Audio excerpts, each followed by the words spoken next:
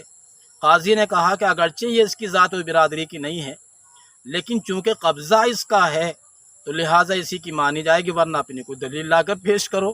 اب طوطا کہاں سے دلیل لا کر پیش کرتا؟ بے بسی، لاچاری، رسوائی، ہزار جنگ ہسائی کے بعد طوطا جب قاضی کی عدالت سے باہر آیا، اپنی امانت اپنے پاس رکھو، میں آپ کو سپرد کر رہا ہوں۔ میں یہ دکھانا چاہتا تھا کہ یہ جو بستی ویران ہوئی ہے یہ الو کے بولنے سے نہیں ہوئی، بلکہ اس بستی کے لوگ ظالم تھے اور ظالم کو روکنے والا کوئی نہ تھا، اس لیے اس بستی کو ویران کر دیا گیا۔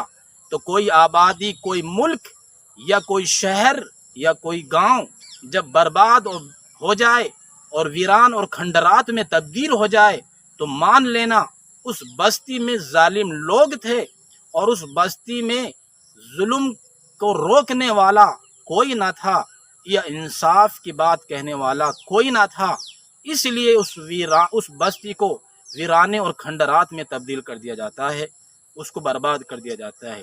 آپ کو دو واقعے میں نے سنائے، امید ہے کہ آپ کو پسند آئے ہوں گے۔ اگر آپ کو یہ ویڈیو اچھی لگے تو آگے شیئر کریں تاکہ بہت سے لوگوں کو بات سمجھ میں آئے۔ آپ نے ہمارا چینل آسک دینی مسائل آپ نے اگر ابھی تک سبسکرائب نہ کیا ہو تو اس کو سبسکرائب کر لیں اور دعا میں ہمیں یاد رکھیں۔ السلام علیکم ورحمۃ اللہ وبرکاتہ۔